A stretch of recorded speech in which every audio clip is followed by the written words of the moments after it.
Jadi betul-betul kamu nggak nyentuh sama sekali dengan ayat itu, dengan energi dari ayat itu, dengan energi daripada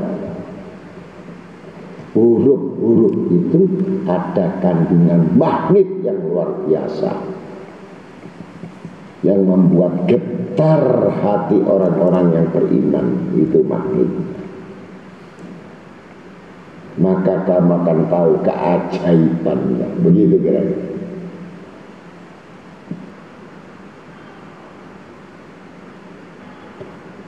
Maka dari Sayyidina Ibnu Abbas radhiyallahu an berkata, sholat 2 rakaat yang sederhana, yang sangat singkat dan sedikit. Dalam sholat yang 2 rakaat ini bertafakur,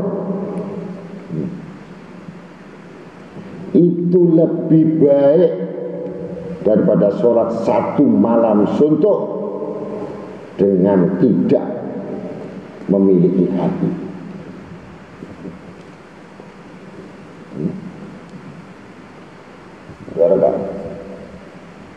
Sederhana, bacanya Fatihah dulu, tapi kandungannya dia tahu, maksud ibadah dia tahu, maksud dia baca tahu, maksud dia rukuk tahu, sujud tahu. 2 rakaat lebih dari 1000 rakaat kamu sembahyang malam sampai patah kau punya tulang, lebih berharga 2 rakaat yang kamu pahami.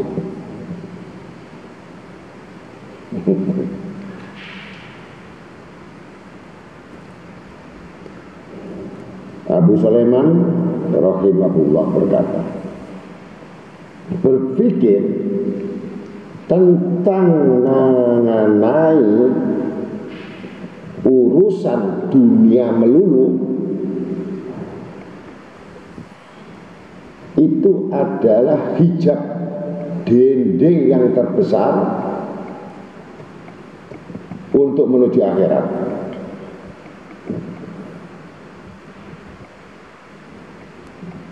Dan amalan untuk akhirat, tapi dunia yang tampak tutup.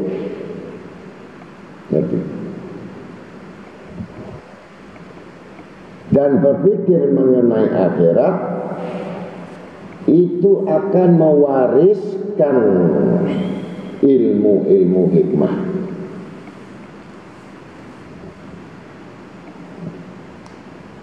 Dan menghidupkan hati.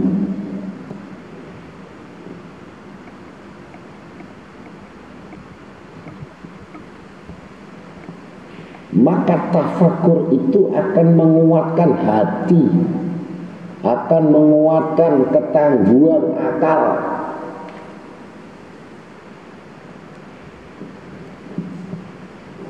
Dikuatkan lagi oleh Imam Syafi'i rahimahullah. Kekuatan tafakur, kekuatan berpikir akan memunculkan di hatinya hikmah. 2, memelihara diri yang disebut iffah.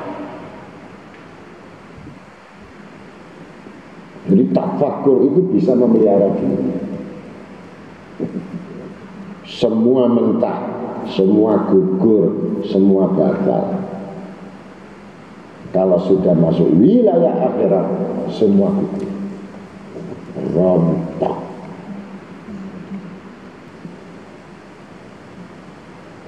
Yang ketiga, kekuatan bisa menahan marah. Jadi kelahiran akhirat itu bisa menahan marah.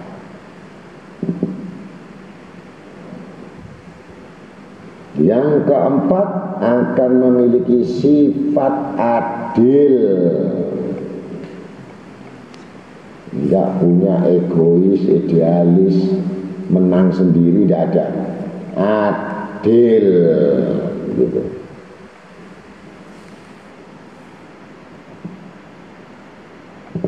Maka keutamaan seutama-utama amal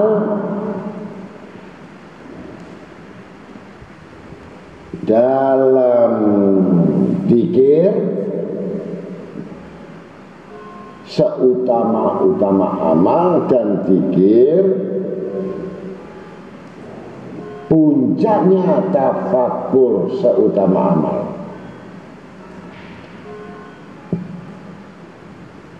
Seutama-utamanya amal. Maka tertulis dalam surat Toha ayat 113, wa qalu ta'ala fi kitabil karim la'allahum yattaquna aw yuhditsu lahum dzikra. Semoga mereka menjaga dirinya dari kejahatan atau supaya ia menimbulkan peringatan kepada mereka. Jadi orang tafakur itu dipelihara dirinya, bahkan dia bisa memperingatkan orang lain karena tafakur, membentengi dirinya, memelihara dirinya, kemudian memberi peringatan orang lain. Kemudian dalam firman Allah, wa min ayatihi an khalaqakum min turabi summa idza antum basarun taftashirun. Dan di antara ayat-ayat kebesaran yang dijadikan itu, di antara ayat-ayat kebesaran Tuhan itu, diciptakannya kamu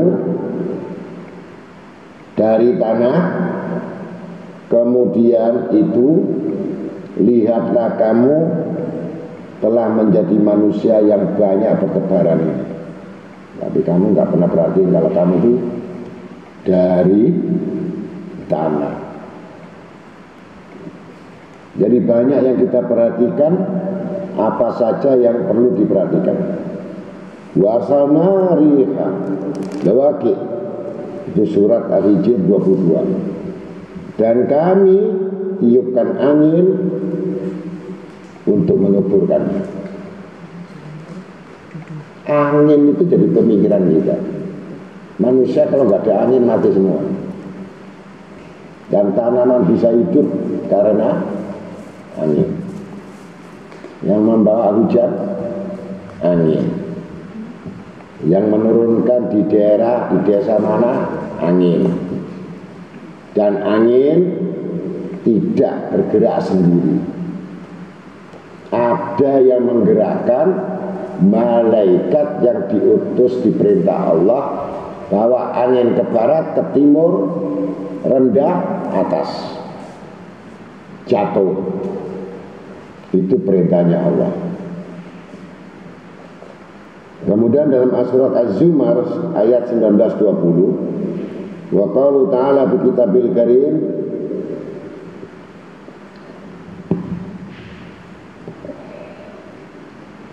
inna arsalna alaihim rihan sarsara fi yaumi nahsin mustamirin tanji'un nas ka'annahum ajaju nahli munqa'ir. Sesungguhnya kami kirimkan kepada mereka angin yang amat kencang di hari yang sial, yang terus menerus, yang menumbangkan manusia seolah-olah mereka sebagai pohon kurma yang terbongkar. Jadi kalau ada angin topan, angin ini ya, topan tornado apa saja, itu Allah kirimkan. Topan beliung apa angin beliung. Jadi tidak bergerak sendiri begitu. Wasahab al-musakhari baina sama' wal ard. Dan Allah yang disuruh bekerja di antara langit dan bumi. Aneh. Jadi Allah yang melakukan semuanya maksudnya. Tangan-tangan Allah yang turun tangan semuanya. Sampai hal yang sekecil apapun, daun yang jatuh di hutan yang kering, itu diketahui Allah. Sehingga menjadi rezekinya mereka, penyubur tanah bagi mereka, kembali jadi akar lagi, menjadi daun lagi, kembali tumbang lagi, kembali jadi pupuk lagi. Begitu indah yang tidak disadari oleh manusia. Maka dikuatkan lagi dalam Quran surat Al-A'raf ayat 179. Wa qaulu ta'ala fi kitabil karim walaqad darana li jahannam katsira minal jinni wal insi lahum qulubun la yafqahuna biha wa lahum a'yunun la yubsiruna biha wa lahum adanun wa la yasma'una biha ulaika kal an'am kal hum adalah ulaika humul ghafilun. Surat Al-A'raf 179. Dan sesungguhnya kami jadikan untuk isi neraka jahanam itu kebanyakan dari jin dan manusia. Mereka mempunyai hati, tetapi tidak dipergunakan untuk memahami ayat-ayat Allah. Hati-hati, ini ayatnya ada ini. Hati-hati punya hati. Paham, senang tok aja ya. Tidak dipergunakan. Sekali lagi, punya hati tidak dipergunakan, apalagi untuk paham sama ayat.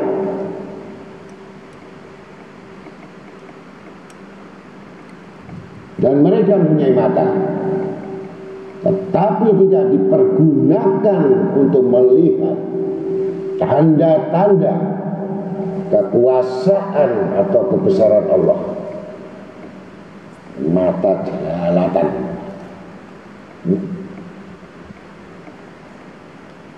Pandanglah kebesarannya, pandanglah kenyataan bahwa semua yang kamu lihat adalah iktibar, gambaran. Dan mereka mempunyai telinga, tetapi tidak mendengarkan untuk ayat-ayat Allah.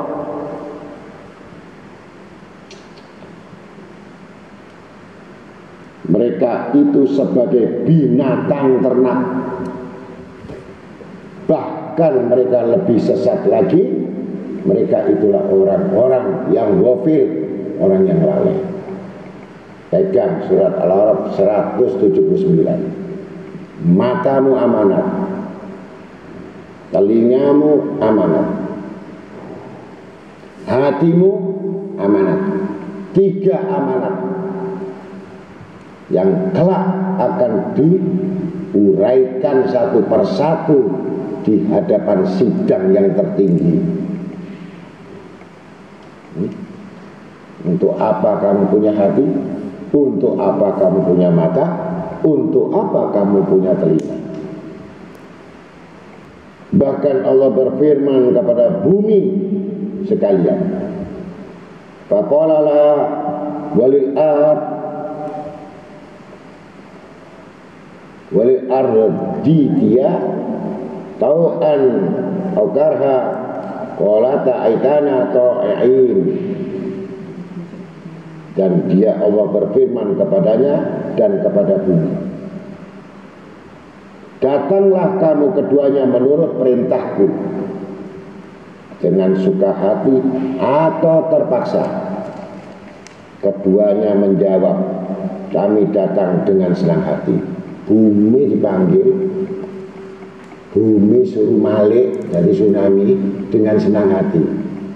Dihempaskan jadi gempa senang hati.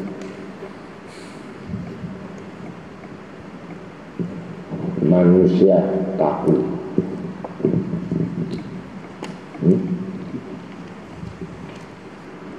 Maka sekali lagi Allah Ta'ala pun sudah berfirman dalam surat Al-Kahfi ayat 29, wa qulil haq li rabbihim fama syaa falyu'min wa man syaa falyakfur. Dan katakanlah kebenaran itu datang dari Tuhanmu, maka barang siapa yang ingin beriman, biarlah ia beriman. Dan barang siapa yang ingin kafir, biarlah dia kafir. Jangan ditegur, terusin, karena hobi. Paham? Ya sudah jelas surat Kahfi itu. Mau nurut monggo, nggak nurut terserah, nah gitu. Nah ya tahu ini Quran, bukan saya. Maka sabda Nabi SAW, ya ma'asyiral muslimin, ini kuntu lakum nabiyan wa nasihan wa da'iyan ilallah bi'idnih wa kuntu lakum kallahil musfiki wal abir rahim man kanat lahu indi madlamatun falyakum wa yatassu minni qoblal qisas fil qiyamah. Nabi bersabda, hai kaum muslimin, sesungguhnya aku bagi kamu sekalian itu sebagai yang demikian jelas, kami Allah akan mengetahui dan melihat kami. Gimana ini kami? Jadi penglihatan Allah itu dititipkan sama Rasulullah, dititipkan oleh malaikat, dititipkan sama orang-orang yang betul-betul dekat dengan Allah. Ma'rifatullah yang dekat, melihat, mendengar. Allah jelas maha melihat, dititipkan sifatnya melihat. Kamu siapa? Melihat. Modelmu itu tipe berapa? Itu melihat.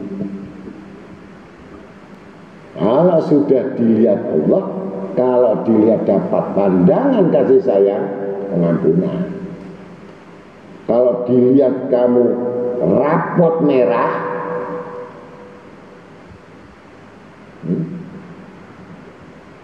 berarti dicoret. Masya Allah. Tapi kalau pandangan nazar ilayya khairul bariyah, nazar ilayya, pandanglah kepada.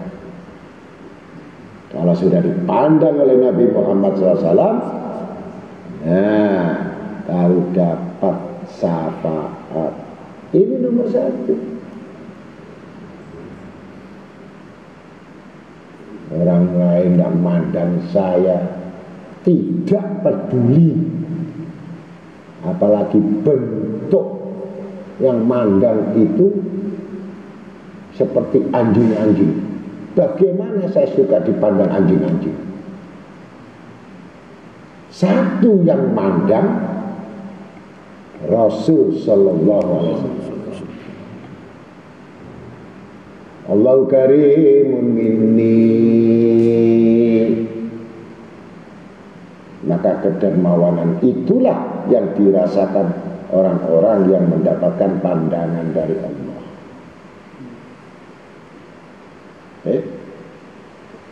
Hati-hati nulis. Dan jangan pura-pura. Ya. Sama akan celaka. Kalau tulis ngaji pura-pura, kamu akan celaka.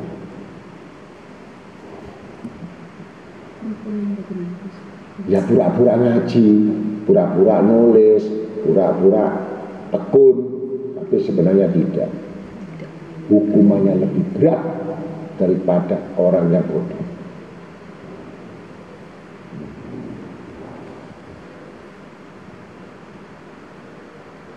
Betul-betul kita minta tolong kepada Allah dengan wasilah apa yang kita tulis yang nolong saya, apa yang kita baca itu yang nolong saya. Semua mengetahui bahwa apa yang kita lakukan itu bentuk wasilah pertolongan. Maka kuatkan lagi zikir, kemudian perhatikan sekitarmu, sekelilingmu, dan ambillah pelajaran dari apa yang kamu lihat, dan ambillah perumpamaan yang kamu lihat, jadikan contoh yang baik kamu ambil, yang buruk kamu tinggalkan. Itulah efek daripada tafakur.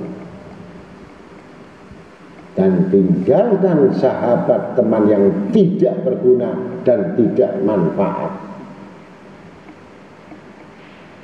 Kau akan terseret, akan mengikuti arus-arus orang dolim yang dikekalkan nerakanya nanti. Maka dari itu kita sudah menjalankan semua apa yang kita kerjakan, tinggal kita melaksanakan, mengoperasikan dengan sikap komitmen dan persaksian dan pertanggungjawaban. Bukan sekedar kita datang.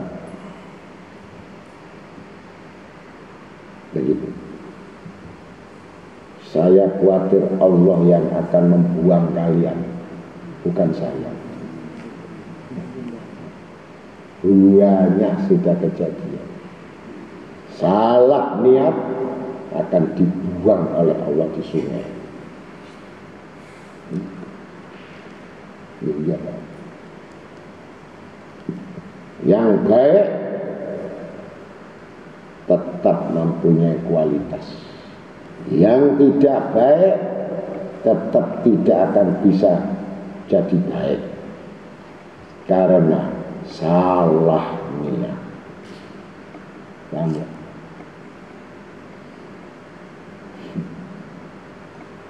Jadi bukan urusan dekat jauh, dekat mepet, bukan.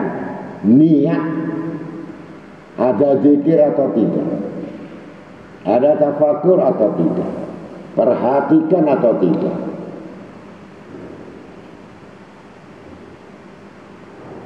Kok enak masuk surga sama-sama? Bukankah kamu, jalan kamu, amal kamu itu menuju neraka, ingin masuk surga? Dari mana?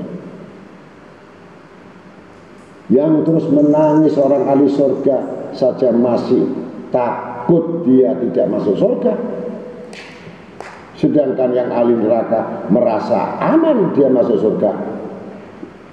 Dari mana ini kisahnya? Kalau kau buat main-main,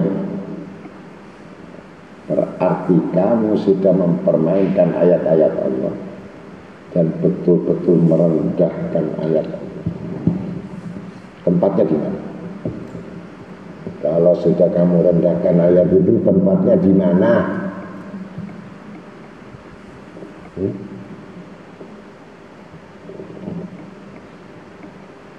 Ya, mudah-mudahan zikir dan tafakur itu jadikan persekutuan, perserikatan, berserikat, agar kamu muncul pemahaman itu.